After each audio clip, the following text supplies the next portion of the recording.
उस रात घर के भीतर हवा कुछ ज्यादा ही ठंडी थी, या शायद दो लोगों के बीच की दूरी ठंडी थी। घर बस उसे ओढ़े हुए था।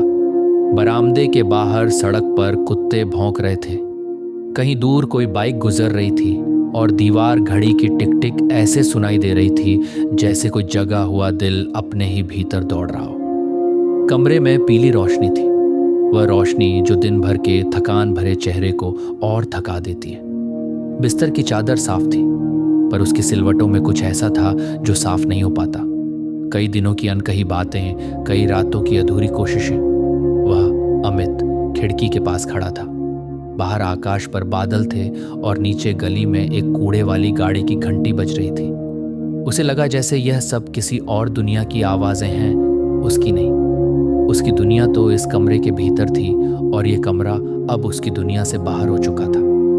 पीछे से पायल, उसकी पत्नी, ने अलमारी का दरवाजा धीरे से बंद किया।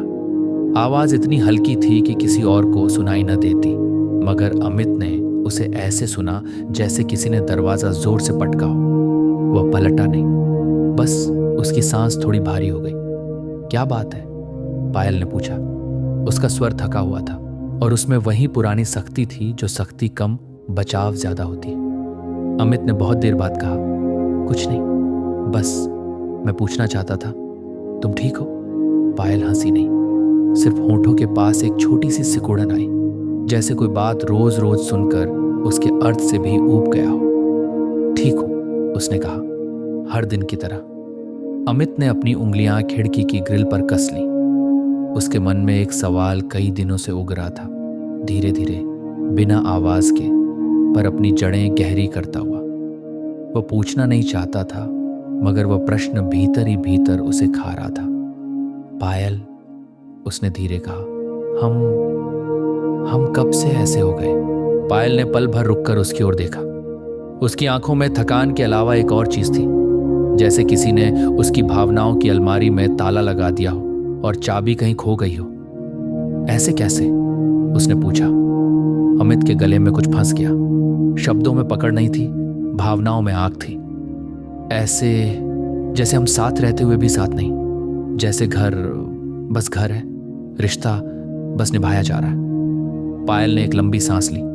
वो बिस्तर के किनारे बैठ गई, जैसे इस बातचीत के लिए उसकी टांगों में ताकत नहीं बची। अमित, उसने कहा, दिन भर ऑफिस, फिर घर, फिर वही बातें, मैं थक जाती हूं। अमित ने धीरे से सिर हिलाया। मैं भी थकता हूं पायल, पर क्या थकान के बाद भी कोई इंसान अपने घर में अकेला नहीं होना चाहता? पायल की आंखें थोड़ी सख्त हुईं। तुम किस बात की तरफ जा रहे हो? उसके स्वर में सावधानी थी, जैसे वह पहले से जानती हो कि यह रास्ता किस खाई की तरफ जाता है। अमित ने 2 कदम चलकर पलंग के पास रखी कुर्सी पर बैठते हुए कहा, मैं तुम्हें मिस करता हूं, सिर्फ शरीर से नहीं, तुम्हारे पास होने से, तुम्हारी आवाज से, तुम्हारे स्पर्श से, हमारी नजदीकी से। पायल ने अपने हाथों को गोद में कसकर बांध लिया, जैसे उन्हें किसी से बचाना हो। कुछ क्षण चुप रही, फिर जैसे कोई वाक्य उसके भीतर तैयार पड़ा हो, बोली, अमित, मैं तुम्हें संतुष्टि नहीं देती रहने की कर्जदार नहीं हूं। उसने यह वाक्य ऐसे कहा जैसे कोई दफ्तर का नियम पढ़ रहा हो। मैं तुम्हें संतुष्टि नहीं देती रहने की कर्जदार नहीं हूं। कमरे की हवा अचानक और ठंडी हो गई। अमित को लगा जैसे उसके भीतर कहीं कुछ टूट कर गिरा हो। आवाज नहीं आई, पर चोट पूरी तरह महसूस हुई। उसकी आंखें पल भर को खाली हो गईं। फिर एक लहर सी उठी, अपमान की, अकेलेपन की और उन वर्षों की जिनमें उसने हर बार अपनी जरूरतों को समझदारी के नाम पर दबाया था। कर्जदार? अमित ने धीमे से दोहराया। तो यह हमारा रिश्ता कर्ज लेन देन है? पायल ने कंधे उचका दिए। मैंने ऐसा नहीं कहा, पर तुम हर बार वही बात लेकर बैठ जाते हो। तुम्हें बस वही चाहिए और मुझे नहीं चाहिए तो? अमित ने उसके चेहरे को देखा। उसे याद आया शादी के शुरुआती दिनों में पायल कैसे हंसती थी, कैसे उसकी हंसी में बचपन की धूप होती थी। वह धूप कब ढल गई और वह कब सिर्फ छां मांगने वाला आदमी बन गया। तुम्हें नहीं चाहिए, अमित ने कहा, तो मुझे अपनी इच्छा के लिए अपराधी क्यों महसूस कराया जाता है? मैं तुम्हारे पास आता हूं, तो तुम दूर हो जाती हो। मैं चुप रहता हूँ तो तुम कहती हो मैं बदल गया हूँ। मैं कोशिश करता हूँ तो तुम कहती हो मैं दबाव डाल रहा हूँ। पायल की आंखों में झुंझलाहट थी, क्योंकि तुम हर चीज को उसी नजर से देखते हो। क्या तुम्हें लगता है प्यार सिर्फ वही है? अमित के भीतर की आवाज कांपी, मगर उसने उसे शब्दों का सहारा दे दिया। नहीं पायल, प्यार सिर्फ वही नहीं, पर प्यार में वह भी होता है, और प्यार में एक दूसरे की जरूरतों की इज्जत होती है। तुमने तो आज मुझे अपना अधिकार तक नहीं माना। पायल ने सिर झुका लिया। फिर धीरे धीरे उसकी आवाज निकली, मैं किसी की संतुष्टि का साधन नहीं हूं अमित, मैं इंसान हूं। और मैं? अमित ने पूछा। मैं क्या हूं? तुम्हारे लिए मैं कौन हूं? एक आदमी जो बिल भरता है, बाहर की दुनिया से लड़कर घर आता है ताकि घर में उसे तुम्हारी आंखों में अपना घर दिखे। पायल ने कुछ नहीं कहा। उसकी चुप्पी में कुछ था, थकान, शायद गुस्सा, शायद असहायता, या सिर्फ आदत। वो आदत जो धीरे धीरे संबंधों को भी गिनती में बदल देती है। अमित ने उसी क्षण महसूस किया कि वह बहस नहीं कर रहा। वह अपने भीतर की वर्षों पुरानी चिट्ठियां खोल रहा है जो कभी भेजी नहीं गई। उसने धीरे से कहा, ठीक है पायल, तुम कर्जदार नहीं हो, तुम्हें नहीं देना मत दो। पायल ने चौंक कर उसकी ओर देखा। तो अमित की आंखों में एक शांत सी कठोरता उतर आई। तो मैं भी कर्जदार नहीं हूं, मैं भी तुम्हें प्रतिबद्धता देने का कर्जदार नहीं हूं। पायल जैसे पल भर को समझ नहीं पाई। क्या मतलब? उसका स्वर तेज हो गया। अमित ने अपनी बात को धीरे धीरे एक एक शब्द को जगह देते हुए कहा, मतलब यह कि मैं अब तुम्हें मनाने के लिए अपनी आत्मा गिरवी नहीं रखूंगा। मैं अब हर बार समझौता करके खुद को छोटा नहीं करूंगा। मैं अब उस रिश्ते को खींच कर नहीं चलाऊंगा जिसमें तुम बस साथ होने का अभिनय कर रही हो। पायल की आंखों में एक चमक आई, गुस्से की। तुम धमकी दे रहे हो? अमित ने सिर हिलाया। नहीं, मैं बस बता रहा हूं। जैसे तुमने बताया कि तुम मुझ पर कुछ ओ नहीं करती, वैसे ही मैं भी अब कुछ हो नहीं करता। उस रात दोनों अलग अलग तरफ मुड़कर सोए ही नहीं। कमरे में दोनों की आंखें खुली थी और दोनों के बीच एक अनदेखी दीवार खड़ी हो चुकी थी। अगली सुबह सूरज वैसे ही निकला जैसे हर दिन निकलता है। दूध वाले की घंटी बजी, अखबार आया, किचन में गैस चली, पड़ोस के बच्चे स्कूल के लिए भागे। दुनिया ने उस दीवार को नहीं देखा, पर अमित ने देखा, अपने ही घर में चलते हुए, जैसे वह किसी होटल का किराएदार हो। नाश्ते की मेज पर पायल ने चाय रखी। अमित ने चाय उठाई, धन्यवाद नहीं कहा। पायल ने भी कुछ नहीं कहा। पहले धन्यवाद न कहना असभ्यता लगती थी, अब वह बस खालीपन था। अमित ने उस दिन ऑफिस जाने से पहले आईने में खुद को देखा। उसके चेहरे पर उम्र नहीं थी, थकान थी। वह थकान जो सिर्फ काम से नहीं आती, रिश्तों से भी आती है। उसने अपनी टाई बांधते हुए सोचा, मैं कब से देना ही दे रहा हूं और मुझे मिला क्या है? एक छत, एक खाना और एक चुप्पी। ऑफिस में वह पूरे दिन फाइलें देखता रहा, मीटिंग करता रहा, मगर भीतर कोई चीज लगातार बोलती रही, तुम्हें संतुष्टि नहीं चाहिए, तुम्हें सम्मान चाहिए। कभी उसे लगता यह सब ठीक हो सकता है, कभी लगता अब कुछ ठीक नहीं होगा। शाम को घर लौटते हुए उसने फूलों की दुकान के पास कार धीमी की। पहले वह अक्सर पायल के लिए छोटे छोटे फूल ले आता था, कोई त्योहार नहीं, बस एक बहाना। आज उसने कार आगे बढ़ा दी। उसका मन जैसे कह रहा था, अब नहीं, अब तुम्हें कुछ साबित नहीं करना। घर पहुंचा तो पायल ड्राइंग रूम में बैठी टीवी देख रही थी, मगर टीवी की आवाज कम थी, जैसे वह खुद भी टीवी नहीं देख रही, बस कुछ भर रही हो। अमित ने जूते उतारे, पानी पिया और बिना कुछ बोले कमरे में चला गया। पहले पायल पूछती थी, खाना गरम करूं? पहले अमित पूछता था, दिन कैसा रहा? अब प्रश्नों के बीच भी दूरी थी। रात को पायल ने धीरे से कहा, खाना लगा दूं? अमित ने कहा, जो ठीक लगे, जो ठीक लगे। ये 3 शब्द कोई गाली नहीं थे, पर उनमें रिश्ते की मौत का संकेत था। पायल ने चौंक कर उसकी ओर देखा। तुम नाराज हो? अमित ने खाना खाते हुए कहा, नाराज नहीं हो, बस अब मैं कोशिश नहीं कर रहा। पायल ने चम्मच रोक दिया। किस चीज की कोशिश? अमित ने आंखें उठाई। तुम जानती हो? पायल की आवाज थोड़ी धीमी हुई। अमित, तुम हर बात को उसी एक बात पर क्यों ले आते हो? अमित ने प्लेट साइड में रखी। क्योंकि वही एक बात नहीं है पायल, वही एक बात उसकी शुरुआत है। उसके बाद बाकी सब अपने आप मरते जाते हैं। बातचीत, हंसी, साथ बैठना, सब। पायल ने उसकी तरफ देखा, जैसे पहली बार उसे ठीक से देख रही हो। उसकी आंखों में थोड़ी उलझन थी। तो तुम क्या चाहते हो? अमित कुछ पल चुप रहा। उसने सोचा, मैं क्या चाहता हूं? क्या मैं यह कहना चाहता हूं कि मैं फिर से वही पुराना पायल चाहता हूं? वह पायल जो अब शायद कहीं और है, या वह पायल जो इस पायल के भीतर दब गई है? मैं कुछ नहीं चाहता, अमित ने अंततः कहा। मैं बस अपने हिस्से की इज्जत चाहता हूं। मुझे ऐसा नहीं लगना चाहिए कि मैं भीख मांग रहा हूं। उस रात पायल देर तक जागती रही। अमित ने करवट बदली। उसकी पीठ पर पायल की आंखें टिकी थीं, जैसे वह किसी खोए हुए रास्ते को ढूंढ रही हो। अगले कुछ दिनों में अमित बदला नहीं, वह बस हट गया।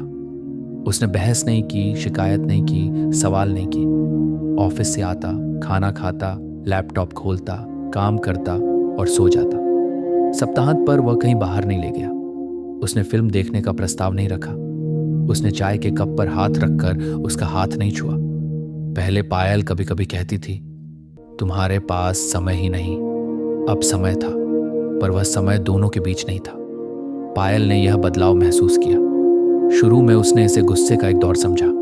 उसने सोचा, कुछ दिन में अमित सामान्य हो जाएगा। मगर अमित सामान्य नहीं हुआ। वह भीतर से जैसे किसी निर्णय पर पहुंच चुका था, और उस निर्णय की सबसे बड़ी आवाज थी चुप्पी। एक शाम पायल ने रसोई में सब्जी काटते हुए कहा, आजकल तुम बहुत अलग हो गए हो। अमित ने बिना उसकी ओर देखे कहा, हाँ शायद। पायल का हाथ रुक गया। क्यों? अमित ने धीमे से कहा, क्योंकि मैं थक गया हूं पायल। तुमसे नहीं, अपने आप से। उस आदमी से जो हर बार झुकता रहा, जो हर बार यह सोचता रहा कि शायद आज तुम समझोगी, शायद आज तुम पूछोगी कि मैं कैसा हूं, शायद आज तुम मेरे पास आओगी। पायल ने चाकू रख दिया। उसके चेहरे पर कुछ टूटने सा था, मगर वह टूटना आंसू नहीं बन पाया। तो अब? अमित ने कहा, अब मैं बस वही दूंगा जो मुझे मिलता है। पायल ने कहा, और क्या मिलता है? अमित हंसा नहीं, वो बस एक दुखी मुस्कान था। तुम्हें सच में पता नहीं? कुछ पल बाद पायल ने धीरे धीरे कहा, मैं भी तो दे रही हूं अमित। मैं घर संभाल रही हूं, तुम्हारे माँ बाप का ख्याल रखती हूं। अमित ने बीच में नहीं टोका, वो बस सुनता रहा। फिर बोला, पायल, ये सब जरूरी है।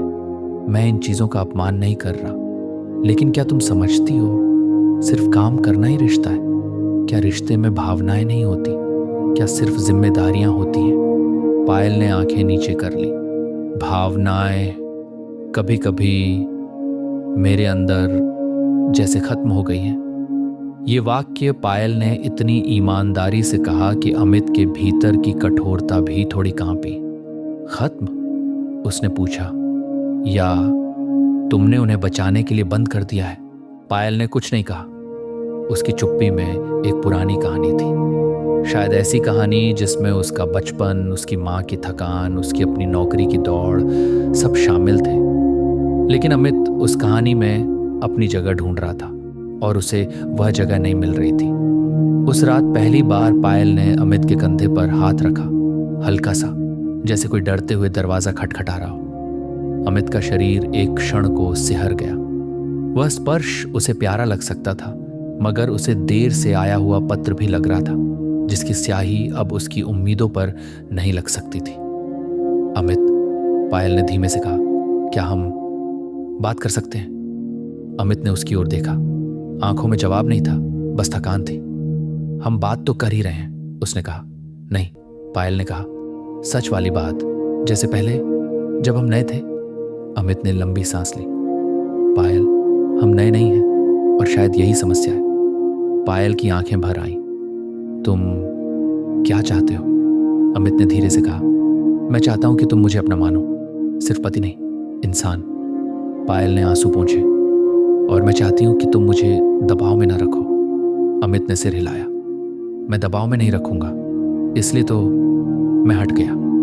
पायल ने उसका हाथ पकड़ा। पहली बार उसके हाथ में पकड़ दी। मत हटो, वो लगभग फुसफुसाई। कहीं मत जाओ। अमित ने हाथ छुड़ाया नहीं, पर उसने हाथ की गर्मी को भी स्वीकार नहीं किया। वो बस बैठा रहा, जैसे कोई आदमी अपनी ही जिंदगी का फैसला सुन रहा हो और फैसला अभी लिखा नहीं गया हो। कुछ दिनों बाद पायल ने खुद पहल की। उसने सुबह चाय बनाकर दी, दफ्तर जाते समय ध्यान से कहा, रात को खाने के बाद साथ बैठकर पुराने एल्बम खोल दिए। अमित इन सब में शामिल हुआ, लेकिन भीतर कहीं एक दीवार अब भी खड़ी थी। उसे लगता ये सब ठीक करने की कोशिश है, समझने की नहीं। और फिर वही हुआ जो अक्सर होता है, कुछ दिन की कोशिश, फिर वही आदत। पायल फिर अपने फोन में खो जाती, अमित फिर अपने लैपटॉप में। दो अलग द्वीप एक ही छत के नीचे। एक शनिवार शाम अमित बालकनी में बैठा था। चाय ठंडी हो चुकी थी, बारिश की हल्की बूंदें पड़ रही थी, वही बारिश जो पहले उन्हें एक साथ कर देती थी। आज वह बारिश भी बस मौसम थी। पायल पीछे आकर खड़ी हुई। तुम बाहर क्यों बैठे हो? अमित ने कहा। अंदर घुटन होती है। पायल ने जैसे झटके से पूछा। मैं घुटन हूं? अमित ने उसकी ओर देखा। तुम नहीं, ये हमारा बीच का खालीपन घुटन है। पायल की आंखें भीग गईं। तो फिर हम क्या हैं अमित? अमित ने बहुत देर तक कुछ नहीं कहा। नीचे सड़क पर एक ऑटो रुका। किसी ने आवाज लगाई, फिर चला गया। उसने महसूस किया कितनी चीजें आती जाती हैं और हम वहीं के वहीं रह जाते हैं। अमित ने धीमे से कहा, अब एक समझौता लगते हैं, एक कॉन्ट्रैक्ट जिसमें दो लोग अपने अपने हिस्से की जिम्मेदारियां निभाते हैं और बाकी सबके लिए कहते हैं मैं कर्जदार नहीं हूं। पायल ने होंठ दबा ली, जैसे वह रोने से रोक रही हो। मैंने वह बात गुस्से में कही थी। अमित ने सिर हिलाया। पर वह बात गुस्से की नहीं थी पायल, वह तुम्हारे भीतर की सच्चाई थी जो तुम्हारे मुंह से निकल गई। पायल ने धीरे से कहा, और तुमने जो कहा कि तुम मुझे प्रतिबद्धता नहीं देते रहने के कर्जदार नहीं, वह भी? अमित ने आंखें बंद की। वह मेरा बचाव था, मेरी आत्मा का, क्योंकि मैं हर रोज टूट रहा था। बारिश तेज हो गई। बूंदें रेलिंग पर गिरकर छोटे छोटे छल्ले बनाती थी, जैसे पानी भी किसी अनकहे दुख पर दायरे बना रहा हो। पायल ने कहा, कहीं चले बाहर, हवा बदल जाए। अमित ने बहुत धीमे से कहा, हवा नहीं पायल, हमें अपने भीतर की हवा बदलनी थी, और वो मैं नहीं जानता कैसे बदलती है। उस रात अमित देर तक जागता रहा।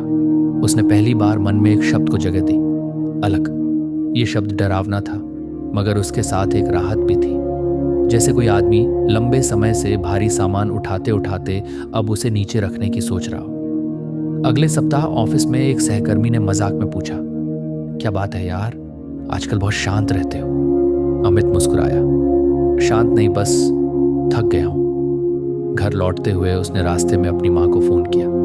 मां ने पूछा, सब ठीक है ना बेटा? अमित ने कहा, हाँ मां। और उसी हाँ में उसने अपनी आधी सच्चाई छुपा ली। रात को पायल ने बिस्तर पर लेटते हुए कहा, अमित, क्या हम किसी से बात कर सकते हैं, किसी काउंसलर से?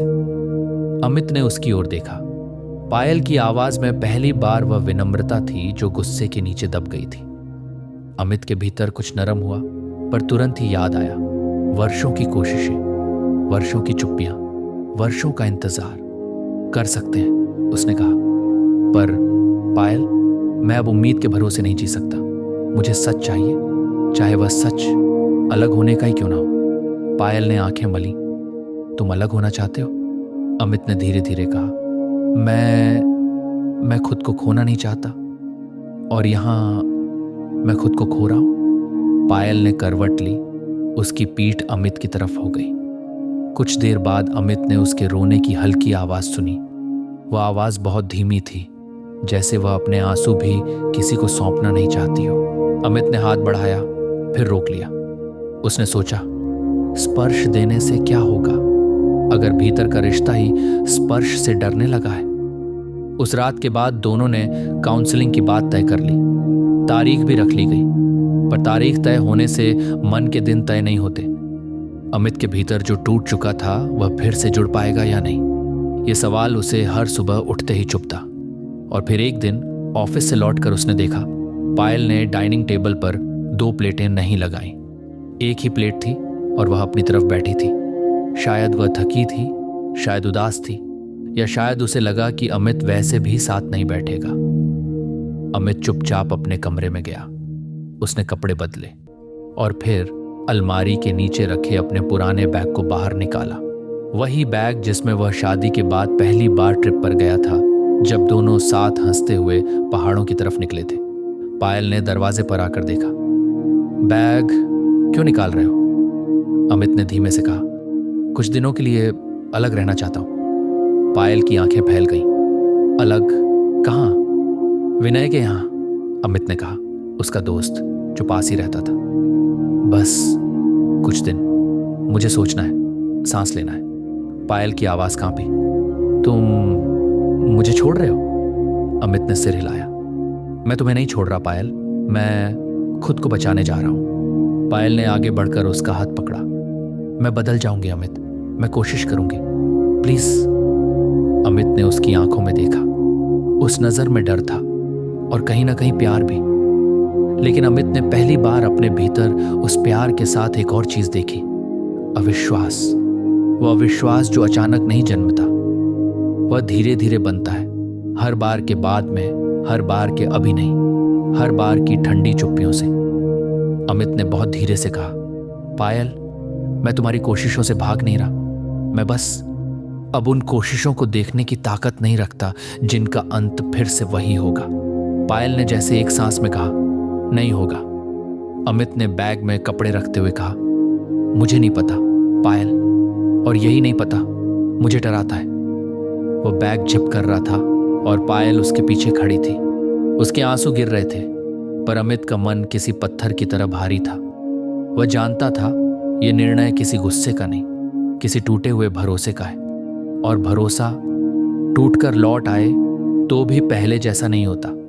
दरवाजे पर निकलते समय अमित ने जूते पहने। पायल ने पूछा, कब लौटोगे? अमित ने बाहर की सीढ़ियों की ओर देखते हुए कहा, पता नहीं। और उस पता नहीं में पहली बार सच्चाई थी जो दोनों ने वर्षों से एक दूसरे से छुपाई थी। गली में बारिश का पानी जमा था। कार की हेडलाइट्स में वह पानी चमक रहा था। अमित ने कार स्टार्ट की। उसने शीशे में देखा, पायल दरवाजे पर खड़ी थी, साड़ी का पल्लू हाथ में पकड़े, जैसे किसी चीज को पकड़ने की कोशिश कर रही हो जो फिसल रही हो। अमित ने धीरे से गाड़ी आगे बढ़ाई।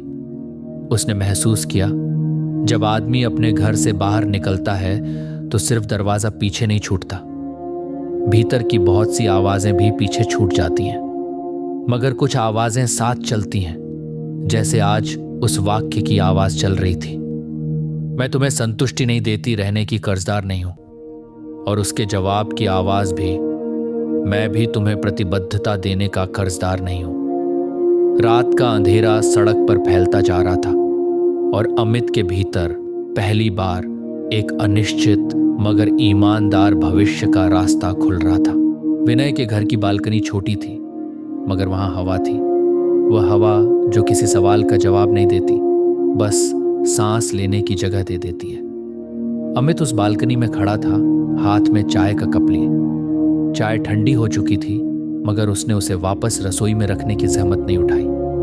कुछ चीजें जब ठंडी हो जाती हैं तो उन्हें गर्म करने का मन भी नहीं करता। विनय भीतर कमरे में किसी कॉल पर था। उसकी आवाज धीमी थी, जैसे वह अमित की चुप्पी का सम्मान कर रहा हो। अमित को यह अच्छा लगा। इस समय उसे किसी सलाह की नहीं, किसी सवाल की नहीं, बस एक ऐसे सन्नाटे की जरूरत थी जिसमें वह अपने भीतर की आवाजें सुन सके। पहली रात वह ठीक से सो नहीं पाया। पलंग नया नहीं था, तकिया अलग नहीं था, फिर भी नींद नहीं आई। शायद नींद जगह से नहीं, मन से जुड़ी होती है।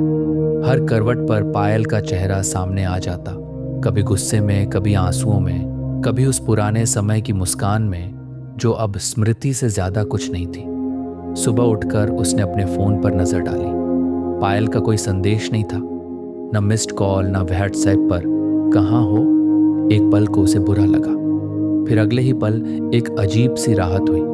कम से कम आज कोई खींच नहीं रहा था। ऑफिस पहुंचा तो काम वहीं था, लोग वहीं थे, मगर अमित जैसे खुद को बाहर से देख रहा था। मीटिंग में बैठा, नोट्स बनाए, सिर हिलाया, सब कुछ किया, मगर भीतर एक खाली कमरा था जिसमें बस एक सवाल घूम रहा था। क्या ये अलग रहना मुझे मजबूत बना रहा है या बस और अकेला? दोपहर में माँ का फोन आया। कैसा है बेटा? अमित ने कहा, ठीक हूं माँ। माँ ने पल भर चुप रहकर पूछा, आवाज कुछ बदली बदली लग रही है। अमित मुस्कुराया, हालांकि माँ देख नहीं सकती थी। थोड़ा काम ज्यादा है। माँ ने ज्यादा नहीं पूछा। माँओं को अक्सर सच पता होता है, पर वे समय का इंतजार करती हैं। शाम को पायल का पहला संदेश आया। खाना खाया? सिर्फ 2 शब्द, न शिकायत, न इल्जाम, न प्यार का दावा। अमित ने देर तक फोन हाथ में पकड़े रखा, फिर लिखा, हाँ। बस इतना ही। अगले कुछ दिन इसी तरह बीते। छोटे छोटे संदेश, औपचारिक सवाल, जैसे 2 लोग जो कभी एक दूसरे के बिना सो नहीं पाते थे अब एक दूसरे को दिनचर्या में बदल रहे हो। काउंसलिंग का दिन आया। अमित और पायल एक साथ नहीं गए, अलग अलग पहुंचे। वेटिंग रूम में दोनों बैठे थे, मगर बीच में एक कुर्सी का फासला था, वही फासला जो अब उनकी जिंदगी में स्थायी हो चुका था। काउंसलर ने बात शुरू करवाई। पहले सामान्य प्रश्न, कितने साल की शादी, क्या काम करते हैं, समस्या कब से? पायल ने कहा, हम एक दूसरे को समझ नहीं पा रहे। अमित ने कहा, हम एक दूसरे को सुन नहीं पा रहे। फर्क छोटा था मगर अर्थ बड़ा। जब काउंसलर ने पूछा, आप दोनों एक दूसरे से क्या चाहते हैं? पायल ने कहा, शांति। अमित ने कहा, सम्मान। कमरे में एक क्षण का सन्नाटा था। काउंसलर ने नोट किया मगर कुछ नहीं कहा। सत्र के बाद बाहर निकलते हुए पायल ने कहा, कम से कम कोशिश तो कर रहे हैं। अमित ने सिर हिलाया, हाँ, मगर भीतर उसे लगा कोशिश और भरोसा 2 अलग चीजें हैं। अगले हफ्तों में काउंसलिंग चलती रही। पायल खुलने की कोशिश करती, अपने बचपन की बातें बताती, अपनी माँ के त्याग की कहानी, कैसे उसने सीखा कि औरत को पहले सब संभालना होता है, खुद बाद में। अमित सुनता रहा, समझता भी रहा, मगर हर बार जब वो अपनी बात कहता, अपने अकेलेपन की, अपनी ठुकराई गई जरूरतों की, पायल चुप हो जाती, जैसे वह उस हिस्से तक आना ही नहीं चाहती थी जहां उसे अपनी भूमिका स्वीकार करनी पड़े। एक दिन अमित ने सत्र के बीच कहा, मैं तुमसे परफेक्शन नहीं चाहता था पायल, मैं बस चाहता था कि तुम मुझे यह महसूस न कराओ कि मैं कुछ ज्यादा मांग रहा हूं। पायल की आंखें भर आईं। मुझे डर लगता था। किस बात से? अमित ने पूछा। कि अगर मैंने तुम्हें ज्यादा जगह दी तो मैं खुद को खो दूंगी। अमित ने पहली बार समझा, ये रिश्ता सिर्फ उसकी कमी से नहीं टूट रहा था, ये 2 लोगों के डर से टूट रहा था। मगर समझने से हमेशा समाधान नहीं निकलता। कुछ समय बाद अमित घर लौटा, कुछ कपड़े लेने। घर वैसा ही था, दीवारों पर वही तस्वीरें, वही पर्दे, वही सोफा, मगर सब कुछ जैसे थोड़ा दूर था। पायल रसोई में थी, उसने अमित को देखा तो ठिठक गई। तुम अचानक? कुछ सामान लेने आया हूं, अमित ने कहा। पायल ने सिर हिलाया। चाय बनाऊं? अमित ने मना नहीं किया। दोनों चुपचाप बैठे। चाय की भाप उठ रही थी, वही भाप जो कभी उनकी बातचीत की गवाह होती थी। तुम ठीक लग रहे हो, पायल ने कहा। अमित ने हल्की मुस्कान दी। मैं कम से कम खुद से झूठ नहीं बोल रहा। पायल ने चाय का कप नीचे रखा। और मुझसे? अमित ने सीधे उसकी ओर देखा। मैं भी झूठ नहीं बोल रहा पायल, यही तो मुश्किल है। पायल की आवाज कांप गई। क्या तुम्हें लगता है हम बच सकते हैं? अमित ने बहुत देर तक कुछ नहीं कहा, फिर बोला, बचना और साथ रहना हमेशा एक ही बात नहीं होती। उस शाम अमित फिर चला गया और पायल देर तक उसी सोफे पर बैठी रही जहां कभी दोनों साथ बैठकर भविष्य की बातें करते थे। समय बीतता गया, काउंसलिंग के सत्र पूरे होने लगे, बातें साफ होने लगी और उसी साफ साफ में एक कड़वा सच भी उभरने लगा। टूटा हुआ भरोसा सिर्फ माफी से नहीं जुड़ता। एक दिन काउंसलर ने पूछा, अमित, अगर कुछ नहीं बदला तो आप क्या करेंगे? अमित ने बिना हिचक किया, अलग हो जाऊंगा। पायल ने जैसे झटके से उसकी ओर देखा। इतनी आसानी से? अमित की आवाज शांत थी। ये आसान नहीं है पायल, ये बस जरूरी हो गया है। घर लौटते हुए पायल ने रास्ते में कहा, मैं अब भी तुमसे प्यार करती हूँ। अमित ने गाड़ी चलाते हुए कहा, मैं जानता हूँ। तो फिर? पायल ने पूछा। तो फिर प्यार काफी नहीं रहा? अमित ने कहा। कभी कभी प्यार भी थक जाता है। उस रात अमित ने विनय के घर से अपनी कुछ और चीजें समेटी। अलमारी के कोने में रखी डायरी मिली, पुरानी, शादी के शुरुआती सालों की। उसने एक पन्ना खोला। लिखा था, आज पायल ने कहा तुम मेरे सबसे अच्छे दोस्त हो। अमित ने पन्ना बंद कर दिया। दोस्ती और दूरी दोनों एक साथ नहीं चल पाते। अंततः वह दिन भी आया जब अमित ने वकील से मुलाकात की। कागजों की भाषा सूखी थी, जैसे भावनाओं का कोई स्थान ही ना हो। क्या आप पूरी तरह सुनिश्चित हैं? वकील ने पूछा। अमित ने कहा, हाँ। घर लौटकर उसने पायल को बताया। पायल कुछ देर तक चुप रही, फिर बोली, शायद यही ठीक है। उस शायद में हार भी थी, स्वीकार भी। अलगाव की प्रक्रिया शुरू हुई। लोग सवाल पूछने लगे, रिश्तेदारों की आवाजें आने लगी। थोड़ा एडजस्ट कर लेते। अमित बस सुनता रहा। अब वह किसी को जवाब देने के कर्ज में नहीं था। अंतिम दिन जब वह घर खाली कर रहा था, पायल दरवाजे पर खड़ी थी। दोनों के बीच कोई लड़ाई नहीं थी, बस एक शांत उदासी थी, जैसे दो लोग एक लंबा सफर तय करके अब अलग अलग रास्तों पर खड़े हो। अपना ध्यान रखना, पायल ने कहा। अमित ने सिर हिलाया, तुम भी। और फिर वह चला गया। नए फ्लैट में पहली रात अमित ने खिड़की खोली। बाहर शहर की रोशनी थी, भीतर शांति। उसे पता नहीं था आगे क्या होगा। अकेलापन आएगा, डर आएगा शायद, मगर एक चीज साफ थी, अब वह खुद को साबित करने के लिए जी नहीं रहा था।